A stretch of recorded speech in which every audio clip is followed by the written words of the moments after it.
GoFundMe account or you go to launch liability insurance, protection, liability protection.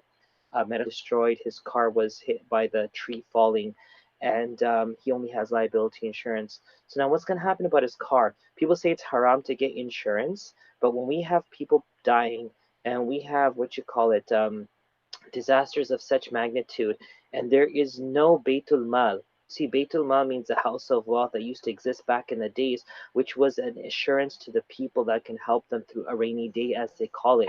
We don't have that anymore in our societies. And the way our sadaqah, which is charity, and zakat, which is obligatory charity, is funneled or funded, or it's actually not funneled, it is distributed, is also questionable when it comes to the needs of the community. And I'm just going to say that much. So we need to have a discussion of actually getting people life insurance and stuff, because the whole concept behind it is assurance, right? Insurance is assurance for that bad day, for that car accident, for that health checkup, for that hospital visit, for that house destruction.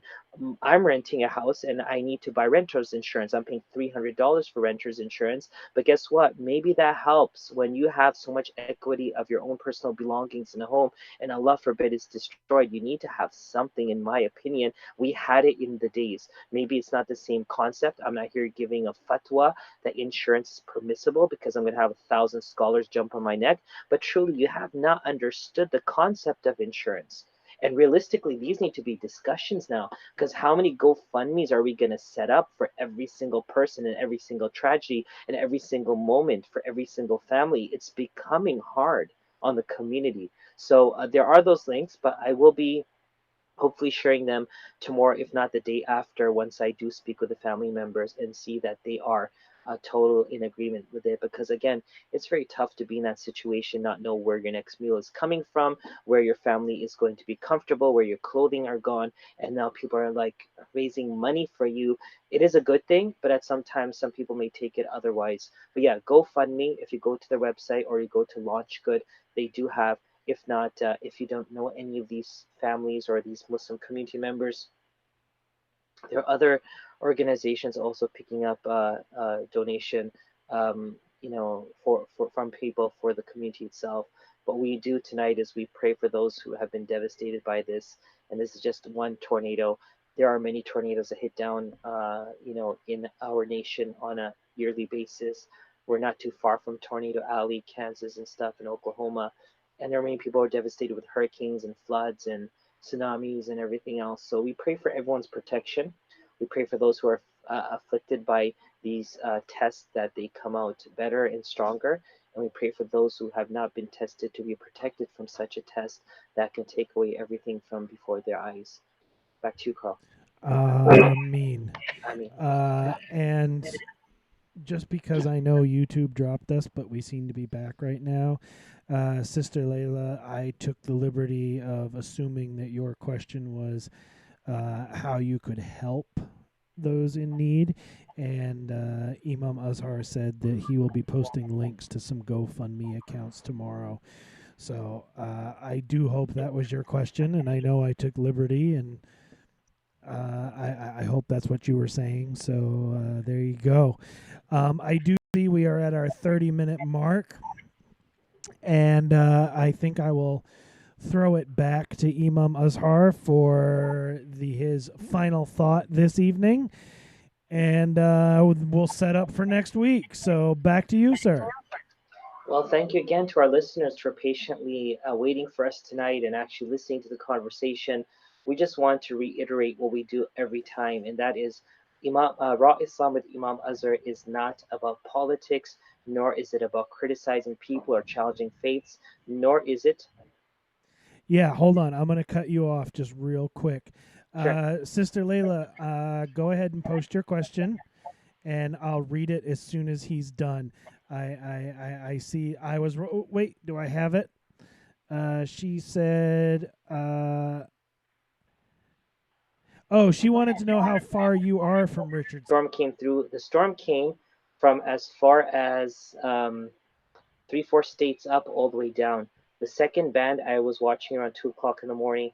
It was going as far as St. Louis, coming over there. So there was these bands, these vicious bands of rain and storms that came around. The first one came that brought tornadoes. The second one came, it brought tornado threat, but didn't bring a tornado.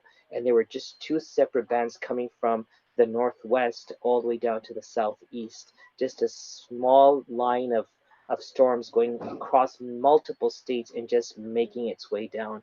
So that's exactly what happened. So we all got the storm. Not all of us got the tornado. Now, your final thought. Well, again, final thought tonight. Raw Islam with Imam Azhar is politics is not about criticizing people or faith. It's not about putting people down, but it's about putting each other up. Raw Islam with Imam Azhar means that we are bringing Islamic touch and perspective to what happens in our world. We want to stay contemporary. We want to empower you. And the most important fact is we want to talk with you. We don't want to talk to you. I personally would be bored if someone's just going to talk for 20, 30 minutes. That's why Carl and I have two different chemistries and two different ideologies and ways of thinking and looking at things. And that's what makes our conversation important and interesting. But what makes it better is when you join the conversation. So Layla and Sunshine and everyone else who's listening and tweeting and texting and being a part of our discussion, we want you to continue to engage with us on Twitter. We want you to tweet what you think should be the discussion. You control the discussion, and we will be willing to and honored to continue the discussions that you choose. And when you do attend these discussions live on Periscope or on YouTube, we like you to interact with us and engage with us and ask whatever questions you want. Keep in mind, as Carl said, we do monitor these chat rooms just to make sure that they are civil and they are clean when it comes to our words. Last but not least, once these discussions are done, they're uploaded on multiple different outlets. So please, if you have Google Play, iTunes, if you are on Periscope, VennNetwork.org, if you're on any of these websites or any place where you can get access to podcasts, know that our podcast is there also. Download the link, download these podcasts for free, share it with your friends and family members, and encourage them to become part of a very unique discussion where you control the discussion that happens here every week. Carl, back to you. Hold on. She wants to know drive time. How much time does it take you to get to Richardson? From the mosque here, it's 15 minutes. From home is 25 minutes. Yeah. Yeah, I kind of assumed, 14, 15 miles, that would take you 15, 20 minutes. Yeah. Except here in D.C., that'll take you about 6 hours to go 20 miles, but that's okay. Well, that's why you live in DC and I live in Dallas. That's the difference, right? There you go.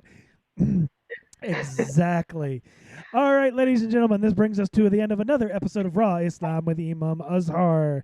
Thank you for joining us this evening. Thank you for taking the time to spend with us this evening. Thank you for the likes, comments, shares. Thank you for watching. Thank you for joining in the conversation.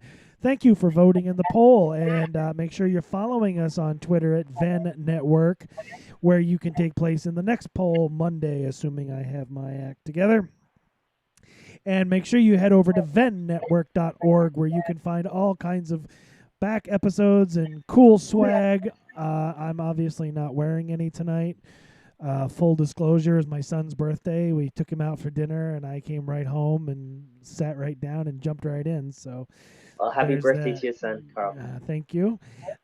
So until Sister Layla said that's really close. So until next week, ladies and gentlemen, we will say Assalamu alaikum. Assalamu alaikum.